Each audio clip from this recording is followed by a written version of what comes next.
I got to say, I think a lot of us were a little surprised by Elon Musk and his investment in Twitter, that passive investment, 9.2%. You are a big investor in Tesla, have been for a long time. I think about 2.5% of your funds are in Twitter as well. Was this a smart move by Elon?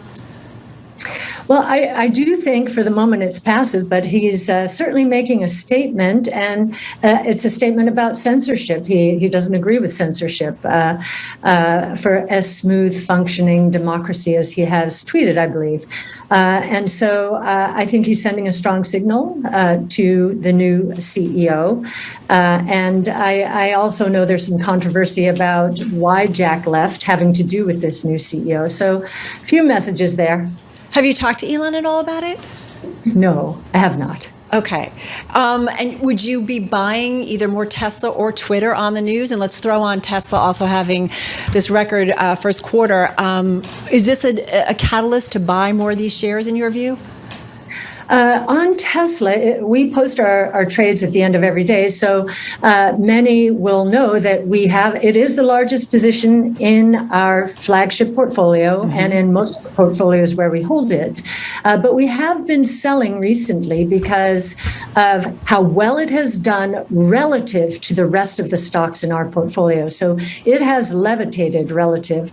And so it's been a good source of cash. We've taken profits and redeployed them into other stocks that we thought were being unfairly penalized here.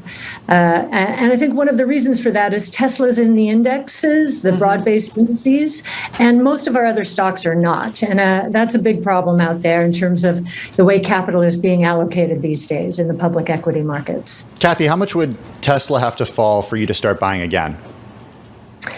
Well, even now we're going to put out another model on GitHub I'm going to say within a week.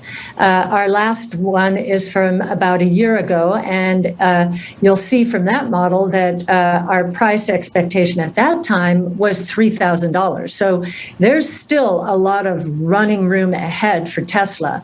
But relative to the other names in our portfolio, even though that's a triple or nearly a triple, other names in our portfolio we believe will deliver much more than that over the next 5 years because they have been hit so hard. They're not in indexes. And so when there are risk-off periods, traditional investors really diversify and sell our stocks as they move closer to their benchmarks, the benchmarks against which they are measured. So it's a great buying opportunity for us.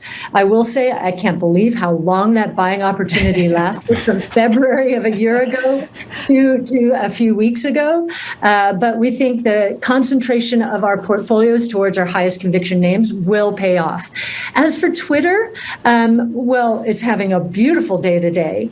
And I think there are some investors relieved that someone is willing to speak up and say, hey, you're going to ruin this platform if you continue to censor it in somewhat random ways. So I think that's good. I will say this could be setting up for another leadership change at Twitter. You never know. And so that will bring with it perhaps some uncertainty and dislocation. So especially as it relates to advertisers. So we shall see. So Kathy, uncertainty potentially at Twitter, a potential leadership change. Who are the names that you would like to see lead Twitter? Who could do a great job in your opinion? Oh, I am not going to speculate on that.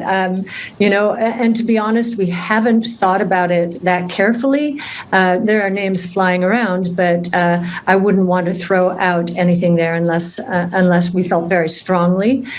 So we will wait to see whose names are put forth. But whoever is put forth, and I'm not jumping to this conclusion automatically. I'm saying it's one of many possibilities. It'll either be Agarwal changing the policy of the company to, really open source the censorship or call people out on censorship, or it will be a management change. I don't know what's going to happen at all. You use the platform a lot, Kathy. You own the platform. What are the specific changes that you would like to see, perhaps Elon Musk, if he would be vocal about it, push for at Twitter?